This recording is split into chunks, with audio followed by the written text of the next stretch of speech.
si l'opposé d'une fonction impaire, montrant qu'une fonction, l'opposé d'une fonction impaire est impaire. Avant, il y avait des hésitations, maintenant on va la montrer pour bien comprendre. Donc, soit x appartient au domaine de définition, on a moins x appartient au domaine de définition puisque f est impair. Puisque f est impair. Donc, f de x, son opposé est moins de f de x. Si f est impair, montrons que moins f est impair. Donc, on a déjà vu que le domaine de définition est centré. Donc, on a moins f de moins x est égal à moins f de x.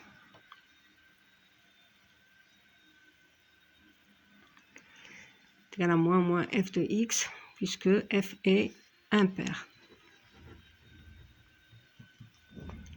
C'est égal moins c'est f de x. Donc, moins f de moins x est égal à f de x. Par suite, si on multiplie par moins 1, on aura f de moins x est égal à moins f de x. D'où f est moins f, est impair. D'accord? Maintenant, on va voir les exercices d'application sur la parité des fonctions. Prends maintenant pour f de x. F de x est égal 3x au carré plus 5.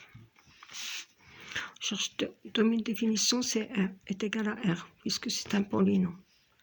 Donc, moins x pour x appartenant à r, on a moins x appartenant à r. Donc, f de moins x est égal à quoi? C'est égal à 3 facteurs de moins x le tout au carré plus 5. C'est égal 3 moins 1 le tout au carré. Comme si on a ici moins 1 au carré. Moins 1 au carré, c'est 1. Donc, ça sera 3x au carré plus 5. D'où f de moins x est égal à f de x. F est pair.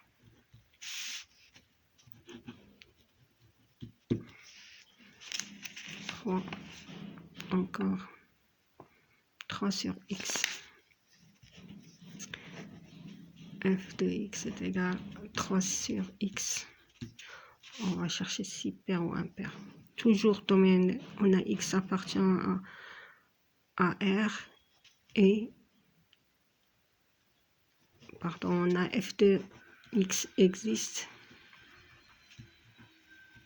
si x est différent de 0. D'où domaine de définition est égal à r étoile.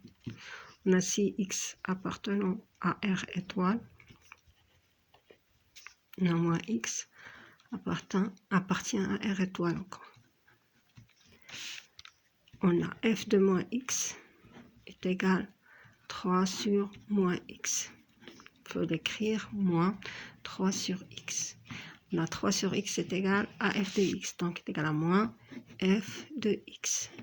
D'où f est impair. On va voir d'autres exercices la prochaine fois.